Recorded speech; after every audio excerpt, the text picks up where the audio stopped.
Hey, I'm Sarah Wolf from reviewsbysarah.com. Today, I'm going to show you how to make a cute heart out of money. Take your bill and turn it over to the back. Now, fold the bottom part up like this and crease it really good. Turn it over and fold it in half like this. Be sure to crease it.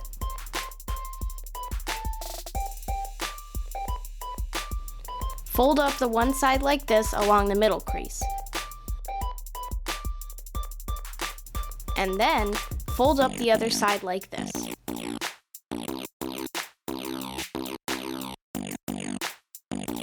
Turn it over and turn it sideways.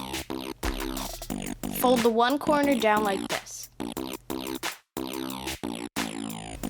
Fold this corner up. Fold this corner up and fold that corner down. Turn it over and you are done. Please like and comment on this video. And please push that big red subscribe button on my channel. And check out my website at reviewsbysarah.com. Where did everybody go? Ooh, money!